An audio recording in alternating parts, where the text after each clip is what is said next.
All right, welcome to Branson MO Talk Radio, your one-stop shop for all your Branson MO information. Today I'm actually going to do an interview that probably did quite a while back, but I thought it was a great interview for the entertainment side of things, for the artists, for the people out there to actually get, I guess, a behind scenes and some inside information on maybe how to get into the college circuit.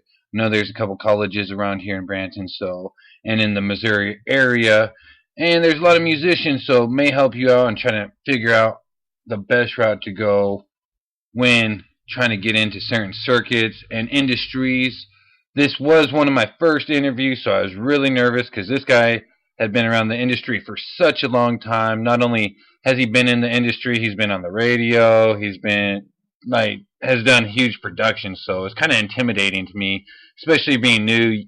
You go to interview somebody who's been in the industry for a long time, and is kind of somebody kind of get a little nervous and shaken up. But you can hear the difference from now than back then. This is going to be with Gary Pennington. This was in Southern California where I did record it. So I'm going to play this for you guys, let you listen to this. Definitely a great, some definitely great inside information. So check it out. Welcome to the United Songwriters Association. Right now we're talking with Gary Pennington from Southwest Video Productions in Durango, Colorado. He's been in the industry of production, the media, the video, the audio for many, many years. He's done big gigs with huge artists, big artists, from little artists, from small productions to huge productions. We have the honor of speaking with him today. And can you introduce yourself, Gary? Well, thanks for giving me this opportunity. It's kind of nice being out here in Southern California from Colorado. In Colorado, we're already thinking that we're preparing for snow, so I know that's not on the minds of anybody out here. But yeah, I started into the media business in 1972 and have been in it as a career in various aspects ever since. Now, 1972, what were your inspirations to getting into the media and to getting into the video and the production end of the industry? Well, that's a good question, and here's the honest truth. I didn't like chemistry. I was bound and determined. As a matter of fact, this beat right here, this part of California, means a lot to me. And before I leave, I want to get over to the Scripps area and see the Scripps Museum, because as a kid, I grew up watching Flipper and Sea Hunt, and I wanted to be an oceanographer. Oh, absolutely. And I was absolutely determined that I was going to go to Scripps. And then I started taking the classes necessary to get into Scripps. Oh, nice. And that included chemistry. And chemistry didn't set well with me. At the same time, that was 1972, I grew up in Monte Vista, Colorado, and the local radio station hired high school kids to do the evening shift. Oh, wow. And a friend of mine was working there already. He says, "You ought to come up. It's it's kind of fun and da-da-da-da." So I went in and applied for a job, and the general manager, he didn't want to read my resume or anything. He just wanted to know one thing, and I'll tell you what that was in a second. He walked me into the production room, turned on the reel-to-reel recorder, shows you my age a little bit, and he handed me some teletype and said, "Read this."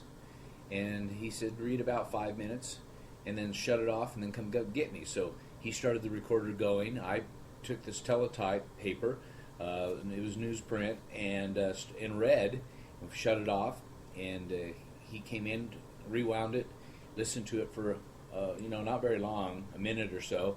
He says, "You're hired." And it wasn't because I had of my voice or anything like that. It was because I could read. And so really, I got into the business because I could read, and I could read out loud. And my voice could have been way up here like that. I think I would have gotten the job. Now, through the years, it has come down, but that's how I got started. So in 1972, I had a radio program on KSLV in Monte Vista, Colorado. 6 to 8 o'clock was country, and 8 to 10 was rock and roll. And all right. I did that. I worked there from 72 to 75. All right. So you started working for this radio station, start getting a little more involved with media, a little bit more with the production end. Where does your career really take off? Where do you really make that decision of, this is what I want to do, this is what I'm going to pursue, and I'm just going to go do this thing? When was that? What was it? I have a couple of turning points to answer that question. One, how I ended up in the concert business, in the entertainment business, is I had been working in radio for probably 10 years or so, and it helped promote some concerts through being a disc jockey. And I don't even know if they call them that anymore. I guess they do at clubs. But a gentleman came in and he says, I need some commercials recorded for a Three Dog Night concert. And I said, well, sure, I'd be glad to record some commercials. And we started talking, and about an hour later I was a partner in this venture.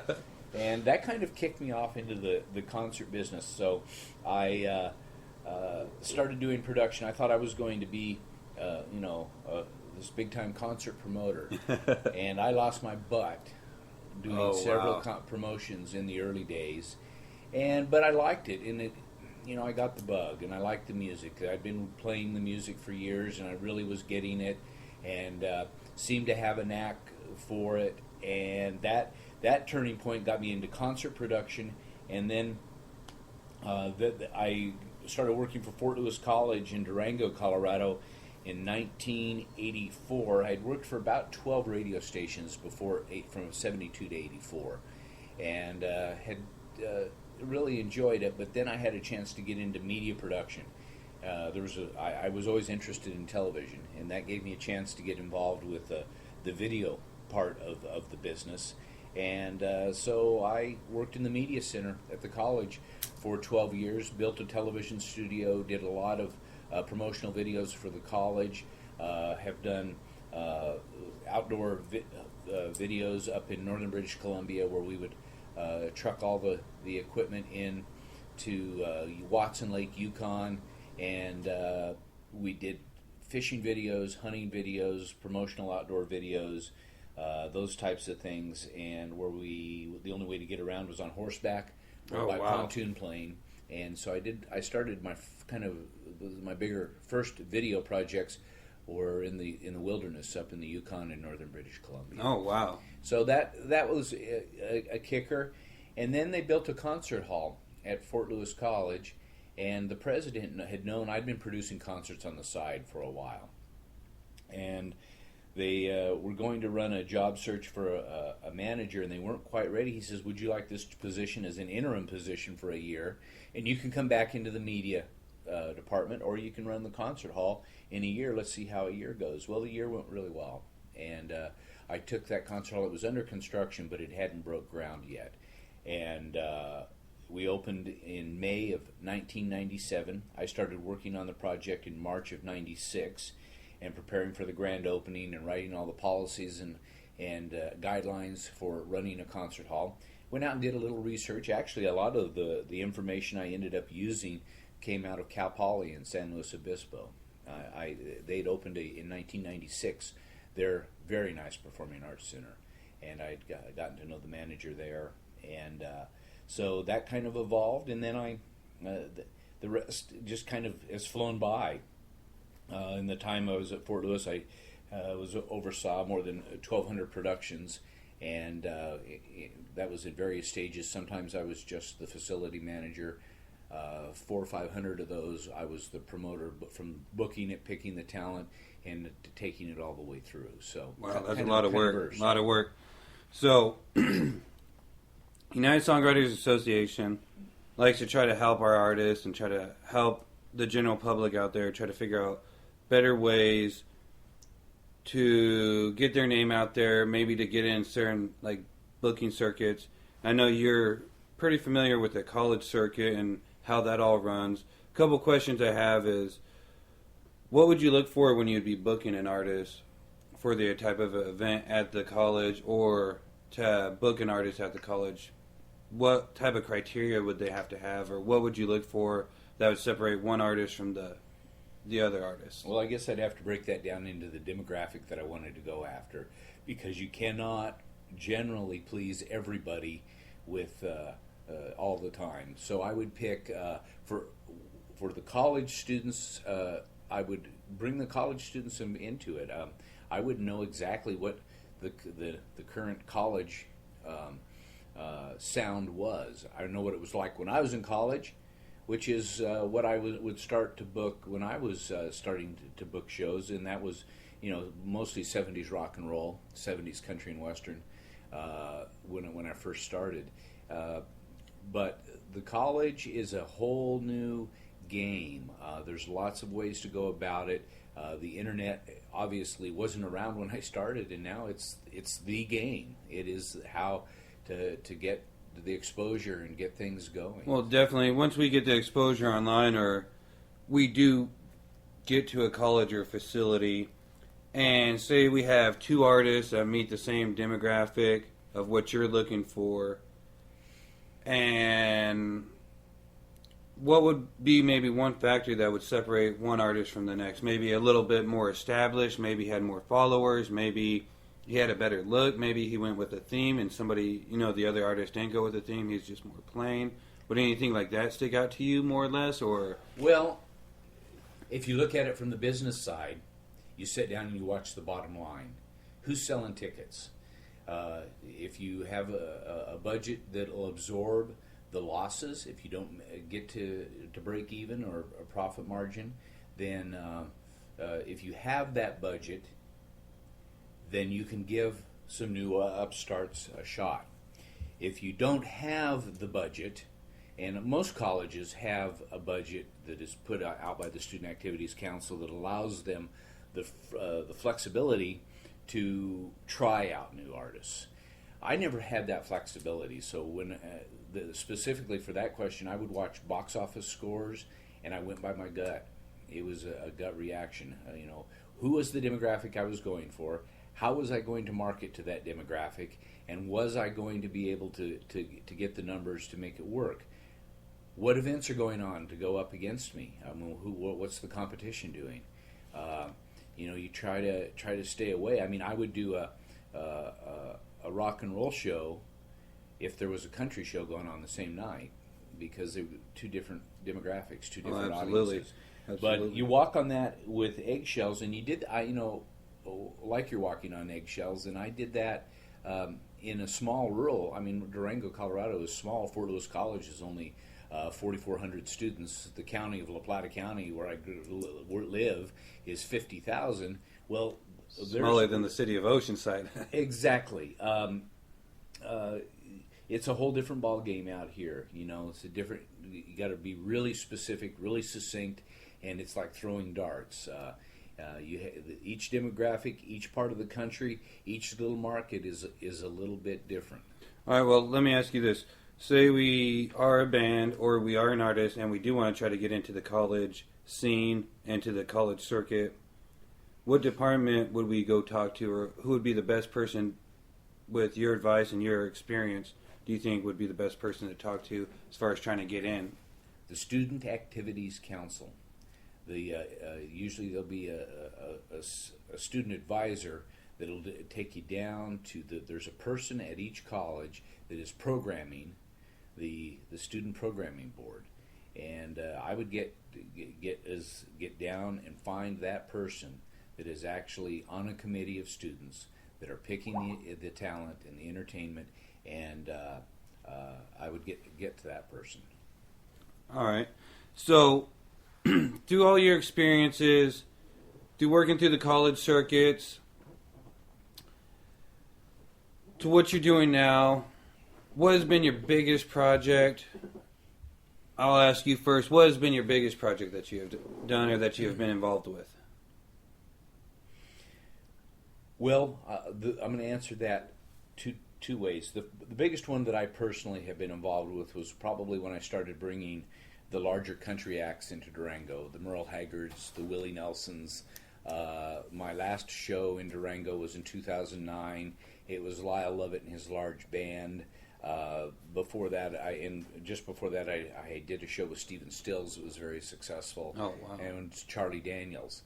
But the biggest event that I think I've ever been involved in was probably the NHL Winter Classic on January 1st in Pittsburgh this year. The company that I work for now did all of the talent, all of the staging, all of the talent coordination, the whole flow.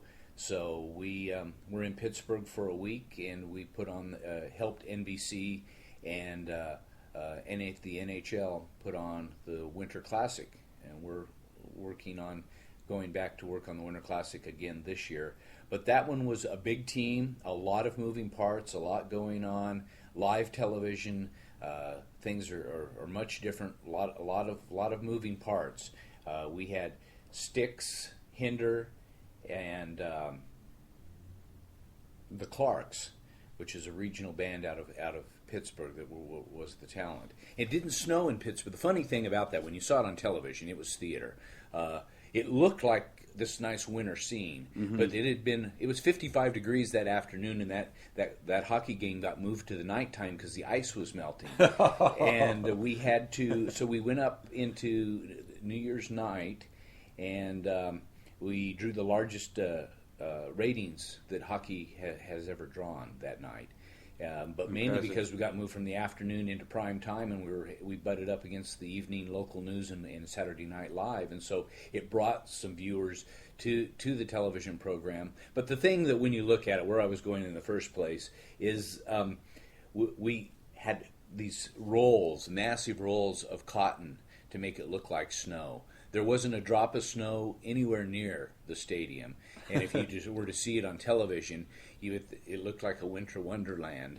But that was only because we rolled it out and cut it to shape, and it was a different kind of thing. But that probably is the most recent event that I've been involved in, and I'm just coming off helping produce a post-game concert series for the Angels this summer. So we did 5 shows in Anaheim for the Angels. Wow, so it seems like you're getting into a lot of the production of the professional players, the professional teams such as the hockey, the NFL, the NBA, the Major League Baseball. So what would be your favorite event that you've done so far? Is it one that you've already mentioned? Is it the same as the biggest one? Or which one out of your entire career would you say has been your favorite event?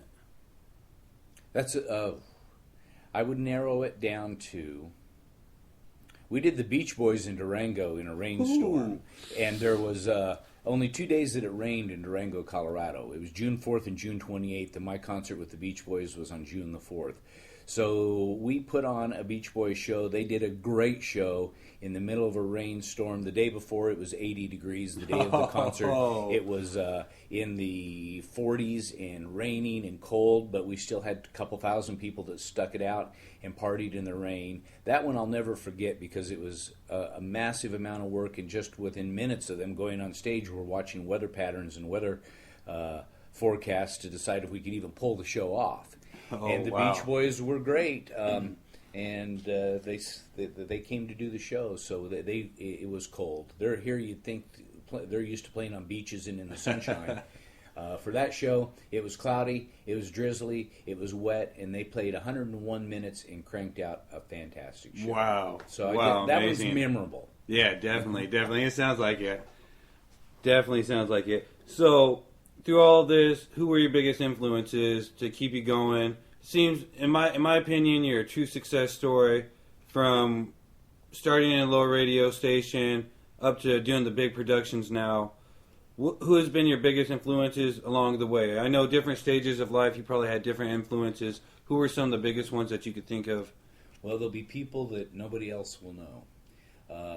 I suppose that radio station manager back in 1972 that gave me the shot to have an evening radio program certainly is one. I've had some mentors that are very important in my life. A guy named Warren Sumners, who's no longer with us, had run many big performing arts centers around the country. he kind of took me underneath his wing and helped me a lot in the early stages of doing the performing arts. And in that, I branched out into doing, we did children's theater, we did dance, we did symphonies, regular all over the road kinds of shows. It was typical performing arts center presentations. We did Chinese acrobats to children's shows, and then as well as popular contemporary shows. There's a gentleman that had a lot of confidence in me at Fort Lewis College. Bob Dolphin is his name. He was the vice president of finance at the time, and he had a gut instinct that I could do this. And there was several people that applied for the job, but he went with his gut. And I actually had lunch with him a couple of weeks ago before I headed out on my last trip, and he still is a major influence in me. He taught me patience. Wow. Patience is a real important thing to learn in this business. I used to want to react and just do it right now. Here I go. Oh, I'm off yeah. to the races. Right now is going to do it. And he said, just slow it down just a tad. And some things will work themselves out. And you don't have to get tied up into the big old heavy controversial confrontations, So patience, and so it's people like that aren't well known, but had an influence on me in my life that have guided me and still do today, even if they're not around. I like that. It's just like an everyday person, just everyday people helping us out, supporting us, friends, family, acquaintances, exactly. co-workers. Yes. I love it. Yeah. What do you think the next big move for the industry is? What do you think is going to be the next big thing going on in the industry as far as the media, as far as everything going on? From your outlook and from your perspective, having the background experience and the seniority of just knowing, what really goes on in the industry or what you have seen go on throughout the industry. Well, if I had a crystal ball, that would sure help answer the question. But having looked into the crystal ball and just seen blank several times, it seems to me the obvious is electronic media, that being the internet, new ways to get videos out there. Look at the views some handheld video cameras are getting. Instead of bringing in top of the line studio productions, there's stuff that is being shot on telephones that are getting played on YouTube, and that's a phenomenon in itself. I saw something on television last night about a dog that said "I love you," and it had gotten 55 million hits on YouTube. That was shot on a handheld, a couple of $100 item, but yet it got that many hits. So it obviously is going to be the internet and ways to manipulate the internet to get your views up and to get people going that direction. I can't see if there's something else new on the horizon. The guys at Apple and Microsoft might know what it is, but I don't. Not yet. All right, now talking about that a little bit. For a person maybe interested as far as like a business or maybe an artist or a band, what if we wanted just to create and maybe hire a professional to do a little bit more than just a handheld camera? What would you say? I know it's kind of hard with so many variables, but what would you say we could say for average price just to make a video for a business, one, and then to make a video for an artist, maybe like a music video or some type of promotional video for them? Well, that's a hard question. The short answer is, who is the end result? Who do you want to see it? Start at the back end, or start at the end and work backwards. If you have a show, a song that you want to break on country music television, then you're going to have to shoot it in the formats and with the equipment that are made for country music television. If you are just trying to get some exposure, there was a story I remember that Joe Perry had shared, who is the lead guitar player. Joe. Come on, Gary. I just had a blank on a major rock band, Aerosmith, and he when there was some talk there for a while where Steven Tyler was going to leave the band, and Joe Perry was going to keep the band moving forward. They started looking for replacements on the internet, and they found this guy in Germany, I think it was, and they found him on YouTube. And, wow! And so it goes down to that simple of a process. Now, of course, the band held together, and they've been up and down and all around throughout the years. But that singer had actually been playing with Joe Perry, the Joe Perry Project, at that show, and he was excellent. He was very good. So he got a break just by having his YouTube stuff out there on YouTube. They put it on. Putting a price to it is virtually impossible because you really need to know where it's going to go. If you want to just try to sell the song, then probably some just basic good equipment is important. Basic, which means a couple $1,000 camcorders and a couple $1,000 probably could do it. But what's most important is the sound quality. You can have good video and poor audio, and you've got a bad video. Yeah, I agree. If you have good audio and poor video, you can still have a good video.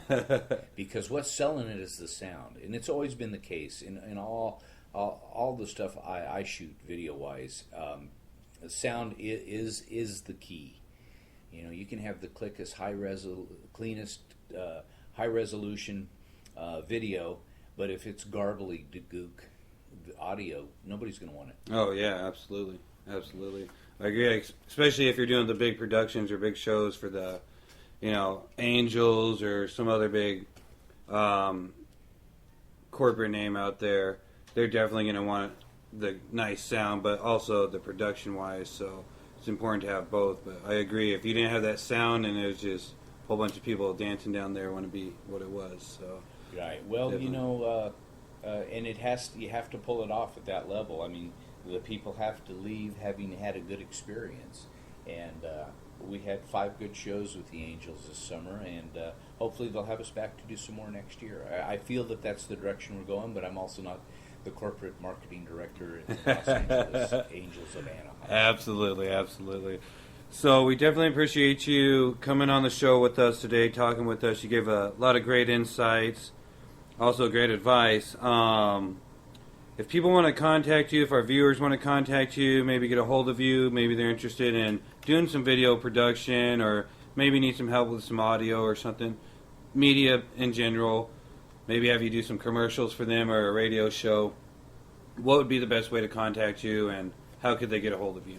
Well, Gary Pennington at gmail.com, and it's Pennington with one N, Pennington, so it's Gary Pennington at gmail.com, and I am just launching my website. That has been a pain, and it still has sections that I don't have complete, but southwestvideoproductions.com is my new website. It hasn't been up but a couple of weeks, and it still has months of work, but there's a contact information there and a little bit more about me there. All right, so it's southwestvideoproductions.com? Yes. All right, perfect. Well, we definitely appreciate you coming on the show. It's definitely been an honor. Probably going to follow up with you hopefully in a couple months, see how everything's going. Hopefully the website's done, and we definitely appreciate it. All right, thanks a lot for the opportunity. My pleasure.